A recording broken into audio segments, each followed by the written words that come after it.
तो वेलकम और स्वागत है आप सभी का। और हम बात कर रहे हैं बिहार सरकार के द्वारा बिहार पुलिस के सिपाही संवर्ग में जो भर्ती निकाली गई है उसके संबंध में, जिसमें जिला पुलिस, बिहार विशेष सशस्त्र पुलिस और अन्य इकाइयों में जो रिक्त पद हैं उनमें कुल संख्या जो है महिला और पुरुष दोनों के लिए 21,391 है।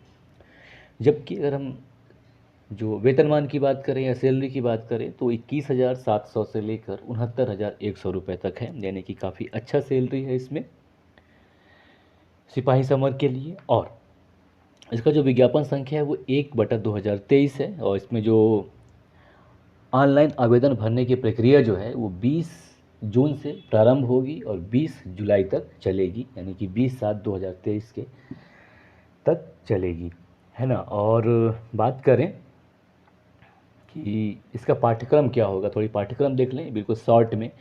तो जो लिखित परीक्षा होना है इसमें, जिसका स्तर बिहार विद्यालय परीक्षा समिति की 10वीं कक्षा यानी कि जो 10th लेवल है या मैट्रिक है उसके या उसके समकक्ष या लेवल का होगा। और जो लिखित प्रश्न परीक्षा में जो सवाल पूछे जाएंगे उसमें शामिल विषय हैं हिंदी, अंग्रेजी, गणित, सामाजिक विज्ञान जिसमें इतिहास, भूगोल, नागरिक शास्त्र और अर्थशास्त्र शामिल हैं। इसके अलावा विज्ञान जिसमें तीनों खंड हैं, भौतिकी, रसायन, प्राणी और वनस्पति विज्ञान।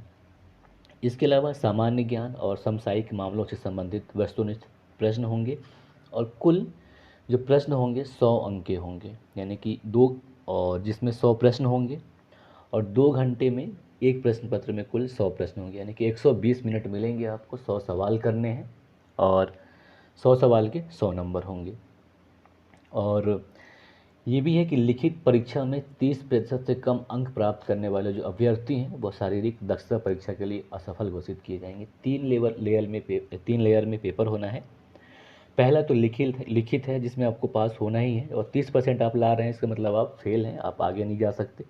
और तो कम से कम आपको 65 या मतलब लाना ही है, तब तो जाके आप बाहर निकलेंगे आगे के लिए। और उसके बाद जो लिस्ट बनेगी आगे के लिए, तो यहाँ पे ध्यान दीजिएगा कि जो आपने लिखित पेपर दिया है वो जो है, जो आपका लास्ट मेरिट लिस्ट होगा उसका आधार नहीं होगा।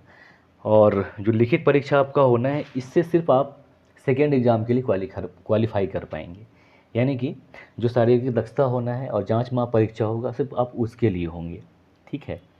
और जो सिपाही के पद पर जो आवेदन करेंगे उसके लिए कौन कौन कैंडिडेट पात्र हैं, अगर उसकी बात करें तो पहला तो भारत का नागरिक होना अनिवार्य है। दूसरा जो है अभ्यर्थी हैं उनको इंटरमीडिएट उत्तीर्ण होना आवश्यक है, जिसमें 10+2 या 12th बोला जा सकता है, या बिहार राज्य के मदरसा बोर्ड द्वारा निर्गत मौलवी प्रमाण पत्र चाहिए, अथवा बिहार राज्य के संस्कृत बोर्ड द्वारा निर्गत शास्त्री की डिग्री होनी चाहिए जिसमें कि अंग्रेजी सहित हो, या आचार्य हो जो अंग्रेजी रहित हो वो प्रमाण पत्र चाहिए, या राज्य सरकार द्वारा मान्यता प्राप्त अन्य समकक्ष शैक्षणिक अर्हता होना चाहिए, यानी कि आपको इंटर कम से कम चाहिए इसमें।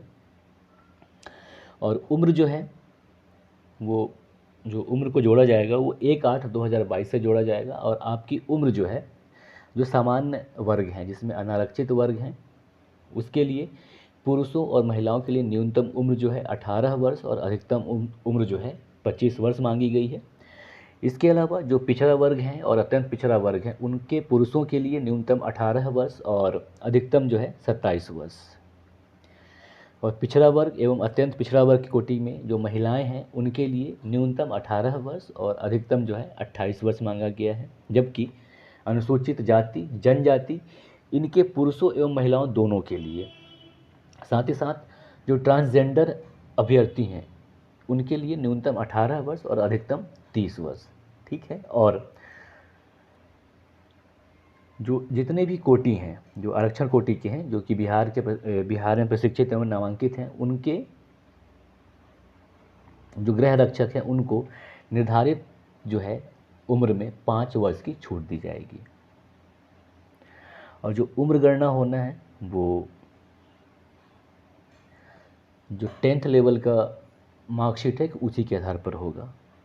और अभ्यर्थियों के लिए अगर हम शारीरिक मापदंड की बात करें तो मापदंड ऊंचाई, सीना और वजन, इनके लिए कोई अंक नहीं मिलेगा, ठीक है। लेकिन जो इसको पास करेंगे यानी कि जो इससे आगे बढ़ेंगे वही सफल घोषित किए जाएंगे, ठीक है। और जो ऊंचाई है वो अनरिजर्व्ड या सामान्य लोगों के लिए और पिछड़ा वर्ग के पुरुषों के लिए न्यूनतम 165 सेंटीमीटर होना चाहिए, और जो अत्यंत पिछड़ा वर्ग हैं उनके पुरुषों के लिए 160 सेंटीमीटर न्यूनतम है, और अनुसूचित जाति जनजाति के पुरुषों के लिए न्यूनतम 160 सेंटीमीटर है। और महिलाएं जो हैं जो कि सभी वर्गों के लिए उनकी जो ऊंचाई है वो न्यूनतम 155 सेंटीमीटर होनी ही चाहिए। और सीना के का जो माप है वो सिर्फ पुरुषों के लिए होना है। और वज़न जो है न्यूनतम 48 किलोग्राम होना है। और जो किन्नर कोती हिजड़ा ट्रांसजेंडर या थर्ड जेंडर हैं, इन अभ्यर्थियों के लिए शारीरिक मापदंड तथा शारीरिक दक्षता जो परीक्षा है इनका जो है महिला अभ्यर्थियों के समान होगा। पेपर की बात करें तो 3 चरण में होगा, जिसमें कि पहला जो है पेपर होना है, प्रश्न पत्र 2 घंटे का प्रश्न पत्र होगा जिसमें 100 प्रश्न होंगे और है ना 1 अंक का क्वेश्चन होगा।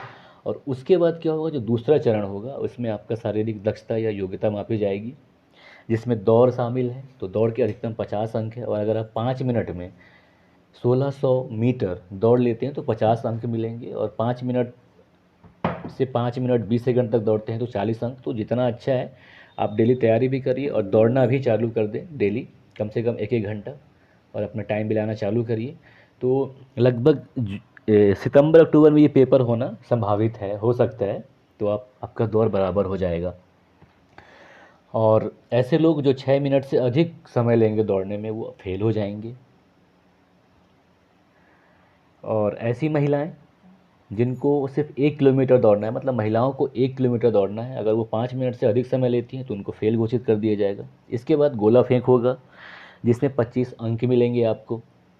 16 पाउंड का गोला होता है जिनको न्यूनतम 16 फीट फेंकना होगा, और आप 16 से 17 फीट तक फेंक लेते हैं तो आपको 9 अंक मिलेंगे, और 17 से 18 के बीच करते हैं तो आपको 13 अंक मिलेंगे, और 18 से 19 फीट तक करते हैं तो आपको 17 अंक मिलेंगे, और 19 फीट से ज़्यादा और 20 फीट तक करते हैं तो 21 अंक मिलेंगे, और 20 फीट से ज़्यादा करेंगे तो आपको 25 अंक मिलेंगे। तो आप कोशिश करिए कि इनमें ज़्यादा लाने की कोशिश करें। तो इस पर डेली आप अपने खेल पे, जिसमें दौड़ शामिल है और गोला फेंक शामिल है, इसका ट्राई अभी से ही चालू कर दीजिए। यानी कि पढ़ाई भी चालू करिए और डेली 2 घंटा निकालिए जिसमें दौड़ भी रखिए।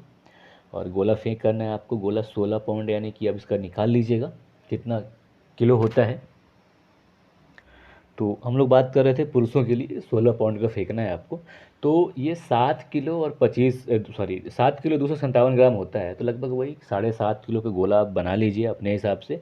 क्या ज़्यादा वजन नहीं रहेगा तो आपकी प्रैक्टिस अच्छा होगा, है ना। और सेम गोला रखिएगा बना के, सीमेंट वेमेंट का बना लीजिए बढ़िया, और उसको घूम के जो फेंकते हैं ना वो ट्रिक करिएगा। और कोशिश करिए कि जितना ज़्यादा फेंक सकें आप। अगर आप 20 फीट ज़्यादा फेंकते हैं तो आपको 25 नंबर मिल जाता है, और न्यूनतम जो है 16 फीट है। अगर 16 फीट नहीं कर पाते हैं तो आप फेल हो गए। और महिलाओं की बात करें तो उनको क्या है, 12 फीट फेंकना होता है कम से कम, और इनके लिए जो है 12 पाउंड का गोला रहेगा जो कि 5 किलो 443 यानी कि 5.5 किलो का होता है। तो वो कोशिश करेंगे आप लोग जो महिलाएं कैंडिडेट हैं कि वो 6 किलो का गोला बनाएं, और उसको मतलब 16 फीट तक इनको फेंकना है अधिकतम, और न्यूनतम जो है 12 फीट। तो 16 फीट अगर फेंक ले रही हैं तो ज़्यादा अच्छा है, कोशिश करें इस पर आप। और अगर आप क्योंकि 12 से कम करती हैं तो आप फेल हो जाएंगी, है ना। इसके बाद ऊंची कूद होती है, तो जो सभी को मतलब जितने भी पुरुष हैं सभी के लिए जो है 4 फीट का रखा गया है। न्यूनतम ऊंचाई 4 फीट आपको कूदना है ऊंची कूद में, और 4 फीट कूदते हैं आपको तो 13 अंक मिलेंगे। 4 फुट 4 इंच तक कूदते हैं तो 17 अंक मिलेंगे, और 4 फीट 8 इंच करते हैं तो 21 अंक मिलेंगे, और 5 फीट करते हैं तो आपको कुल 25 अंक मिल जाएंगे। तो आप ना भैया सबसे अच्छा यही तरीका है आपके लिए कि आप 5 फीट हाई जंप की कोशिश करें कि ताकि 25 मिले।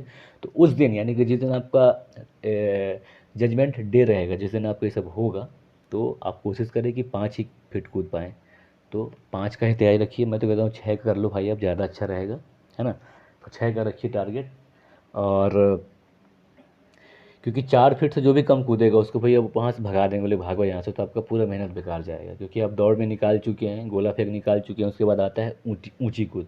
तो संभाल के रखिए, मतलब 5 फीट से ऊपर ही करिए, क्योंकि 1 फीट कितना होता है 12 इंच, अगर उसी में गड़बड़ाया 4 फीट ही हुआ तो फिर गए काम से आप।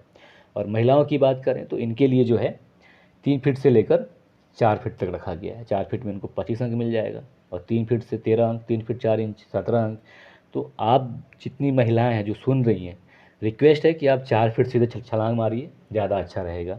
और इसके लिए बस क्या है, ज़्यादा नहीं, आपको सिर्फ 12 या 11 मीटर का वो लीजिए, जो रनर, जो रनिंग प्लान है, बैकअप जो प्लान है, जो पीछे हो उसके बाद कूदें तो ज़्यादा अच्छा रहेगा। स्टार्टिंग में कोशिश करें कि जो जहाँ पे रेता वेता रख लें, या फिर घास का जो मैदान हो जिसमें थोड़ी घास ज़्यादा हो वहाँ कूदें। हालांकि जहाँ पे सिस्टम चलता है वहाँ पे रेता रहेगा, लेकिन आप अपने घर पे भी करके करें तो थोड़ी अच्छा रहेगा, क्योंकि चोट वोट जो लगे तो पहले ही लग जाए, आप कम से कम उसके लिए अभ्यस्त हो जाएं, तो ये अच्छा है ना। इसके बाद फिर बस आपका सिलेक्शन हो जाता है, क्योंकि मेन यही डिपेंड करता है कि आप शारीरिक रूप से कितने दक्ष हैं। मतलब कि इसमें जो भी होना है, घोड़ा दौड़ होना है, नाट गधा दौड़। घोड़ा दौड़ की आप पहले जो पास होके आ रहे हैं वही इसमें दौड़ रहे हैं, तो ये आपके लिए अच्छा है। लेकिन क्या है, जैसे तैयारी चालू करें आप, उसी के साथ साथ अपना जो ये दौड़ है और ऊंची कूद है और गोला फेंक है, उन सभी को एक ही दिन, मतलब डेली हर चीज़ करें ये। अब ये समय आप निकालें कि ज़्यादा अच्छा आपके लिए क्या होता है, सुबह होता है या शाम होता है। लेकिन स्टार्टिंग आप करें सुबह से, पर जैसे जैसे दिन निकलते जा रहे हैं आप उसको दिन के 11 बजे या 12 बजे करने की कोशिश करिए। क्योंकि रियलिटी ये है कि हम घर पे कुछ भी का तैयारी कर लें, सुबह सुबह करते हैं हम लोग, लेकिन जब फाइनल डे होता है जहाँ पे सब चीज़ होना होता है, वहाँ पे सुबह जैसा कुछ नहीं होता। वहाँ जो भी होता है 12 या 1 बजे के बाद ही होता है, आपको पहले बुला लिया जाएगा, आप भूखे रहोगे, कुछ कर नहीं पाओगे। तो बेहतर है कि आप इसको सुबह से स्टार्ट करिए और उसके दिन के 2-3 बजे तक ले आइए। तो ये था इसमें आगे बढ़ने का सिस्टम, कि आप कैसे, आपका इसमें सिलेक्शन हो सकता है। लेकिन उसके पहले ये भी आवश्यक है कि आप जो तैयारी है वो भी करें, जिसमें कि आपसे हिंदी पूछा जाएगा, इंग्लिश पूछा जाएगा, और सोशल साइंस रहेगा, जनरल नॉलेज रहेगा, और जो समसामयिक जो घटने हैं वो रहेंगे। तो इस पे 100 क्वेश्चन आते हैं, और अगली बार हम अपने इस पे ही, चैनल पे ही, जो पिछले वर्ष जो सवाल पूछे जा चुके हैं 3-4 साल के, उसको भी अपलोड करेंगे। तो उसको देखिएगा आप, ताकि आपको इसकी जटिलता का अंदाज़ा हो सके। और जैसा कि बार बार बोल रहा हूँ कि आप पढ़ना भी चालू करिए और दौड़ना भी चालू करिए, तो दोनों चीज़ करिए डेली। दौड़ने के लिए, मतलब खेल कूद के लिए, आप डेली 2 घंटा निकालिए। पढ़ना आप जितना चाहें उतना पढ़ें, और जितना ज़्यादा से ज़्यादा हो सके आप प्रीवियस ईयर क्वेश्चन सॉल्व करें, इसके अलावा नए नए क्वेश्चन सॉल्व करें, तो आपके लिए अच्छा होगा। उम्मीद करता हूँ ये वीडियो आपको कुछ ज़रूर लाभ दिया होगा, और अगर ऐसा हुआ हो तो चैनल को ज़रूर लाइक करें, सब्सक्राइब करें, और वीडियो को शेयर भी करें। नमस्कार, जय हिंद, जय भारत।